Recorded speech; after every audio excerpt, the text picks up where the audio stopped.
Hello and welcome to my latest weekly property news from Madison's. Well, last week I did a bit of a roundup about the world of mortgages. HSBC had come out with a very aggressive 2 and 5 year fixed rate. As there is real competition heating up amongst the mortgage market at the moment in a climate where it is expected that rates will fall a little bit lower. Henley intermediaries came out with 100% mortgage last week. Now, that's something that we haven't really seen since 2008, which of course was the time of the big credit crunch, the financial crash, when the likes of Northern Rock, Royal Bank of Scotland revealed that they had been doing perhaps not the most sensible lending, and it was revealed that their asset book within the bank was really flawed with a lot of bad debt within it. That's what those big runs on the building society. So the lenders, as a result of that, really sharpened up their lending criteria. Stress testing was introduced, which made you look at what happened if rates rise. Banks had to evidence a certain amount of, go back to showing capital adequacy between their lending book and their deposit book. And also lending criteria became much, much stricter. So deposits and the amount of deposit that a buyer could put down became very important. Well, that has been one of the biggest deterrents for first-time buyers to get on the property ladder. They can often, in a climate of really good wage growth and high rental payments, afford that mortgage payment, but it's just saving up for the deposit, which is hard when you've got property prices so high, and 10% of even a fairly low value property is a significant amount of money. So Hanley intermediaries have brought out this 100% mortgage. It's only available for renters, so you have to have rented for the last 12 months and shown a good rental record on that, and you have to be a first-time buyer. So those are the two sort of criteria. They'll lend up to £350,000 on the purchase price, and they'll lend up to 133% of your rental payments. So if someone was looking to borrow about 250,000, the rate's about 5.5%, so slightly more expensive. You would expect that. If there is more risk involved in a lender's position, then they will want more reward for taking on that risk. So £250,000 debt is about £1,400 a month on a 35-year term. So as you can see there, against what many renters have to pay on their rental payments, that's quite a good deal and a great way to stimulate the market.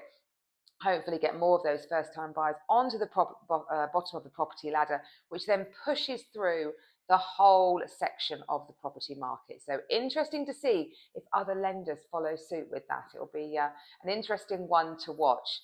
Move With Us came out with some interesting data looking at the busiest day of the year to have moved last year. And despite what you might think, so if someone said to me, when do you think was the busiest date to move? I'd have probably gone for like an August date. Many people like to be in over the summer period, or possibly pre-Christmas. Those would have been my two big dates, but no, completely wrong.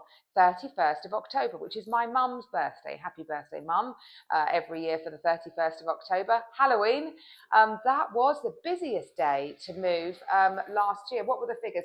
Just under 2,500 people moved on that day, which might be a sign that there is a shift away from those traditional big selling seasons of the spring market. They move in the summer. The autumn market, they move before Christmas. That it's moving to a slightly different vibe. I wouldn't be surprised, though, if it was maybe a bit of a symptom of what happened last year. If you think back, we had that stamp duty relief that came to an end at the end of March. So completions were 50% up at the end in the month of March against March of the previous year. And then they were 41% down in the month of April against April last year. So that showed that real surging of people trying to get those slightly improved stamp duty rates before their move.